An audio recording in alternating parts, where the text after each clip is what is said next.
Hello, beautiful bloomers. I wanted to just do a quick video about chores. So a friend of mine a couple of years ago told me that she doesn't use the word chores in her household. She told me that she calls them family contributions, and I think that's a wonderful idea because it takes away the demand for it, and teaches instead that we have to do them regardless, but they don't have to sound so what's the word I'm looking for, derogatory, I guess, or just scary, I suppose. So yeah, that was my first point. So I invite you all to use family contributions instead of the word chores when you're trying to encourage your children to pull their weight in your household. A fun little way that I thought of creating a chart of who does what contribution in the house is to turn it into a game. So again, it's more enticing to the children. And I thought of writing down everything that needs to be done in the house. So washing the dishes, or putting the trash out, or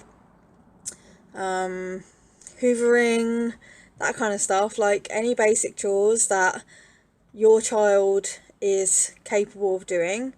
You know best. You know what any child, in my opinion, from the age of 2, I would say, well, even 1 to some extent, when they can move, when they can walk and use their hands and stuff, then I think that's when you can get kids to help around the house. And as toddlers too, I will point out that they're much more inclined to want to do them anyway, because they want to help out. Most of them, they want to just help. They love to help. They see mummy and daddy doing it, or anyone that's looking after them, and they're like, yeah, I want to be just like them. So usually they're excited to help. So yeah, anyway, I'm getting a bit sidetracked. Put all the contributions on a piece of paper, so individually, and pop them inside a flat balloon, and then blow them up, and get your kids, if you have more than one child, this is for, I don't know I can't remember whether I said that or not, then get them to pop the balloons one at a time, and then whatever is inside that balloon will go on under their name on the chart. For the younger children, obviously, I would advise, because if they can't read, use pictures. You can use pictures for pretty much anything. It's pretty obvious if you use photos. And obviously, you can make it a little fun activity. Get them involved. Make the charts yourselves as a family, just to get them even more excited about it all.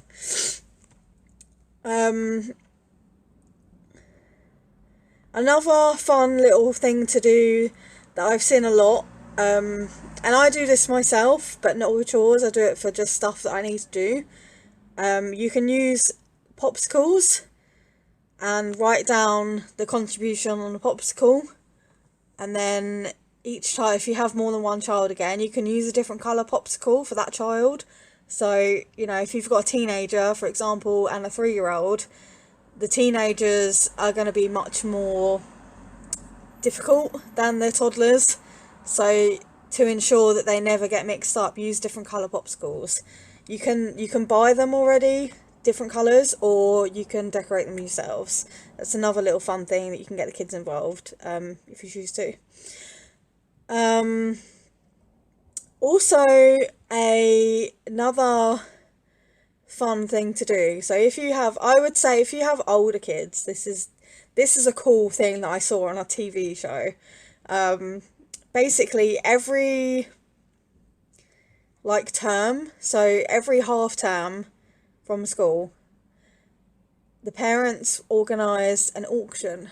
So they would have the board up and the children would, put their little paddles up as to which one they wanted to do. And obviously the highest bidder wins that point. So then they get to do that contribution. I just thought it was a really cool thing to do. Like I'm totally doing it with when I have kids myself, like because it's just awesome. I might do loads of things. To be honest, I might just, knowing me, I like change, so I probably will just switch it up a bit. I like to switch stuff up, and obviously I'm learning new stuff all the time, so I'm going to choose the most fun and suitable thing for my specific children. Yeah, I would recommend doing it every term, so, or you can do it, every month, or you could do it once a year. Like it's entirely up to you. Like you choose, you make that decision. It's your call, you're the parent, whatever works for your schedules, or what you think would be best for your children in case of upsets and stuff like that, bearing that in mind. I think that's it for that. However, I'm going to throw in there as well, like, if you have a child that doesn't like to do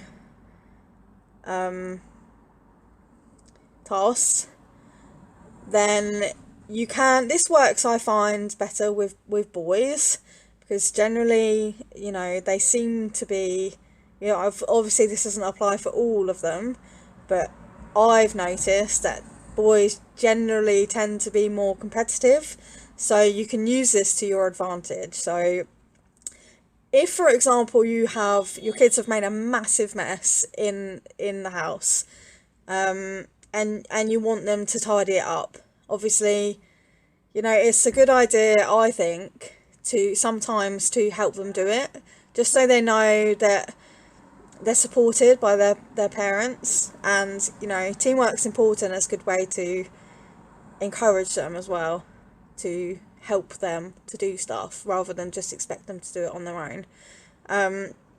You can turn it into a game or make a competition out of it. So I've written 3 examples here, so these are what I use. How many toys can you put away? So if you've got more than one child, or even if you're doing this yourself, if you've got one child and you can be the other competitive, how many toys can you put away?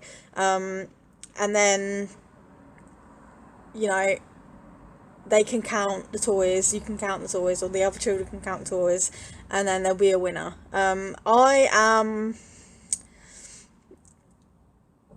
kind of anti-rewards, because, like, not always, but in a sense of, like, things that you just have to do. I don't believe that giving rewards in materialistic ways is the best way to teach children. So for me, like, the reward is just, having fun and getting to be the winner.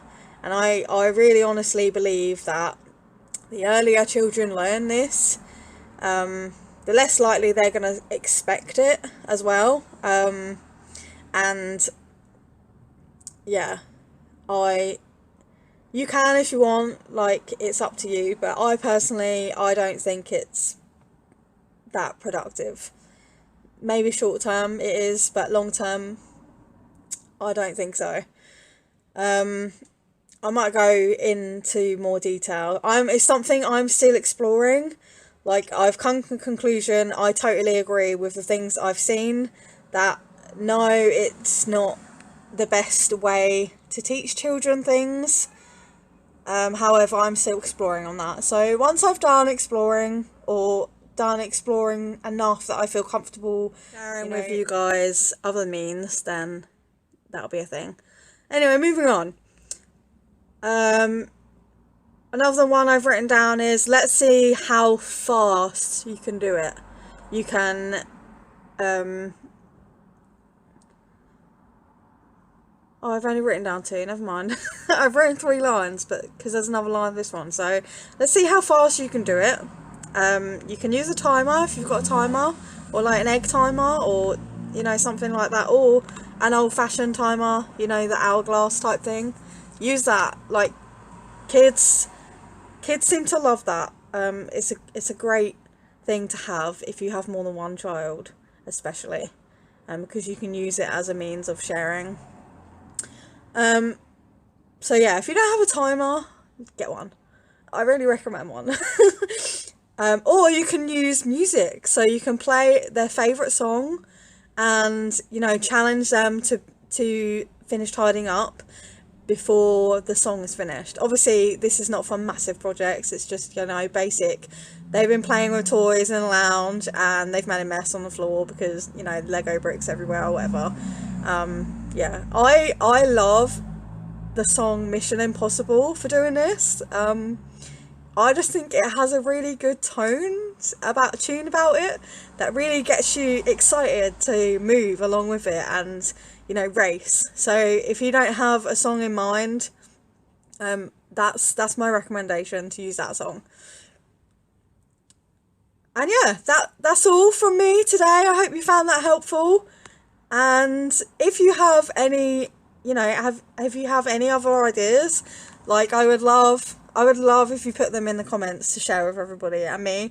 You know, I love to learn, so you can educate me as much as I'm trying to educate you. I very much welcome that, and I appreciate your contributions. So thanks for listening. Much love.